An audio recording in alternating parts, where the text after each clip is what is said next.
서지현 검사의 성추행 피해를 공론화하고 과거 자신의 성폭력 피해를 폭로한 임은정 검사가 오늘 검찰 진상조사단에 출석했습니다.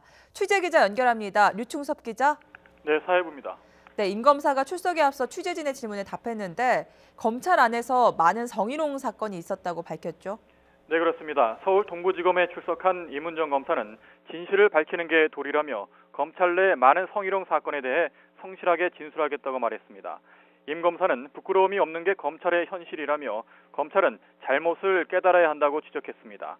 또 이번 사안은 성별 문제라기보다 갑을 상하 관계 문제라며 서지현 검사 성추행 사건과 관련한 최규일 당시 검찰국장의 해명은 정치인으로 부득이한 수사로 이해한다고 밝혔습니다.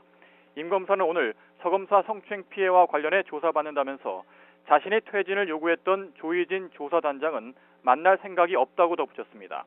조사단은 임 검사를 상대로 성폭력 피해 사실과 서 검사 피해를 파악한 경위 등을 조사할 방침입니다. 앞서 조사단은 그제 사건 당사자인 서 검사를 참고인으로 불러 조사했으며 법무부와 검찰 직원들도 최근 조사에 의혹을 뒷받침할 진술을 확보했습니다.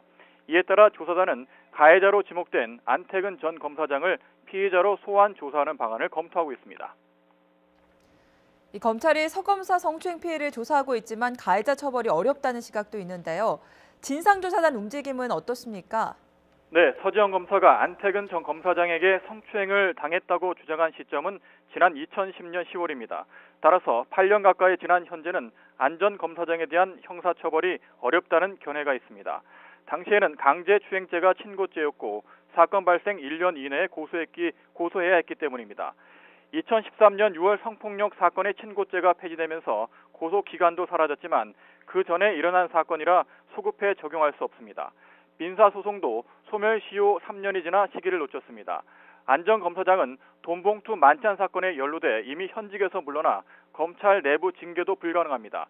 이에 따라 진상조사단은 직권남용, 권리행사 방해 혐의 등을 적용할 가능성이 있습니다. 이 혐의의 공소시효는 7년입니다.